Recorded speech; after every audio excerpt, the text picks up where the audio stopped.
Hello, you beautiful people. So, the Cyrene V3 changes finally released, and considering how long we waited for these, I'm sure everyone's excited to know what happened to her over the past couple of weeks, right? Well, luckily for you, you've somehow landed on the perfect video to get info on all these changes. Today, I'm mainly going to discuss about everything that changed in Cyrene's kit during the latest cycle, and along with that, I will also tell you how good she is after these changes and whether these changes are considered a buff or a nerf. If you're planning to pull for any of the new characters though, you might want to check out Lubar because on this site you can save up to a total of 25% on all your purchases. To give an example, I'll buy this 3280 Nyrek Shard pack for $43, and this same pack costs me about $50 from the in-game shop. You can see that it's cheaper, right? For the top-up process, just enter your UID in this box and choose your respective server depending on your account. After waiting for a few minutes, I received my Jades with the double top-up bonus because it was my first purchase. If you use my link, which is in the description or the pinned comment though, you can get an extra 10% off on top of all the other discounts. Anyways, let me just quickly mention the usual disclaimer that this version of Cyrene's kit is not the final one, and some changes might be made to it in the upcoming weeks as it's not set in stone, so take all this info with a grain of salt. With that being said, let's begin without wasting any more of your time or energy. Firstly, let's address the issues that Cyrene had in the first place, so you can better understand what these changes aim to do for her.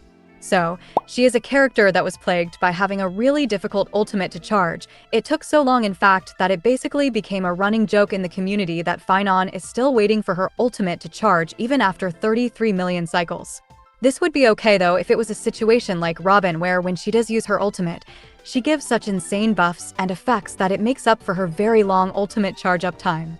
Now, a lot of people expected V3 to either make her ultimate generation better or make her buffs so strong that it felt worth the wait. Well, they did actually take one of these paths, and I personally think it's the better one. I should mention this first, but no, they did not change her ultimate uptime at all, and it still takes quite a while to charge it, which is honestly a pretty big problem in my opinion. I know most of us thought that they would change it and make her feel way smoother to play with no ultimate issues, but I guess that's not happening, and we'll still have to wait quite a while before she gets her ultimate in the fight. So, the first change made to her was buffing the true damage that she provides at E0 from 20 to 24%. This basically keeps it in line with the other team-wide true damage source that we have in the game being Tribi. I know it may not seem like much, but extra true damage is always appreciated due to how strong of a buff it is as a whole, and this tiny change is already just straight up a 4% damage increase to all teams she's in, and we haven't even started covering the real changes yet. Now, I think we all know that Cyrene's main mechanic was the specific buffs that she would provide to certain heirs from enquiries, right? Despite all of these heir buffs mostly being powerful, some felt a little weaker than others, so it didn't really feel worth it for waiting that long for her ultimate to charge, and that's why the main changes that V3 brought was buffing 6 of these by a ton. Firstly, the Trailblazer's buff was changed to give them more crit rate, which is always a great thing to have since now it's a lot easier to get 100% on them. It's a small but nice change. Next up, Mydei's buff had its wording changed to better show what it actually does, which is basically giving him a free God Slayer skill every time she uses her ultimate on him. The crit damage he gains was also increased from 60% to 80%, which still isn't anything groundbreaking, but it's definitely really nice for him and makes her his definitive best in slot support. Moving on, Anaxa's buff was changed the most out of everyone's, and I'm personally really happy about it. So, his buff now gives 60% skill damage and attack boost that Cyrene gave him to all erudition characters in the party, meaning that the Herta, who was left out of the original buffs that Cyrene gave to everyone, actually ended up getting something after all, which is amazing as Anaxa's buff still remains extremely strong for himself too. Honestly, I'm just happy that they're indirectly buffing the Herta along with Anaxa, because previously it felt like she was being left out even though she is a 3.0 unit. Phainon's buff was a big boost to his quality of life and to his damage as well. Basically, Cyrene now grants him 6 core flames when she uses her ultimate on him, which is a massive improvement, as the main issue with Cyrene and Phainon was the fact that she didn't really help him get his ultimate before, but now this is fixed and they should have really good synergy with each other. Secondly, if Phainon has excess core flame when transforming, then his crit damage will be increased by up to 72% based on how much excess he has. The additional fire damage from Cyrene was slightly nerfed, but it's definitely made up for with the other stuff, and in my opinion, Phainon is one of the biggest winners from these V3 changes. Next up, Evernight wasn't given much, but still benefits quite a lot from these changes. So, the damage boost that she received from Cyrene was slightly reduced, but in return, her crit damage boost to Memo Sprites from her skill is now increased by 12%.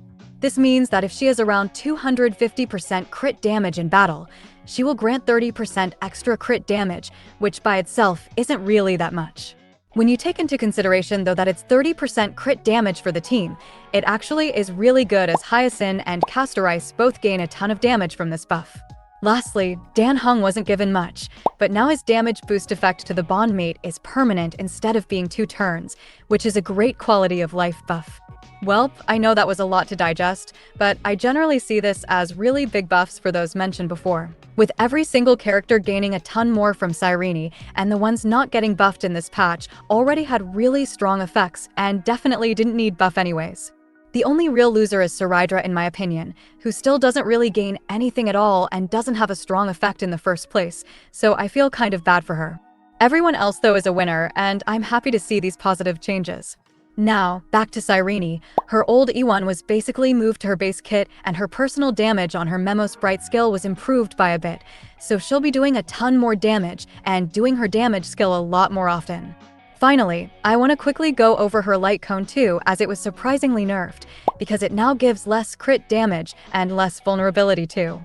I personally wouldn't go too crazy about this, as it was already better to get her E2 before her light cone, but for people who really wanted it, I personally think it'll get buffed in a later cycle as it's really bad at the moment. Also, her Eidolons did get changed slightly, but they are still functionally and practically the same, so I don't really want to waste your time by talking about them. Alright, with that, we're done taking a look at all the changes made to Cyrene's kit during the latest cycle.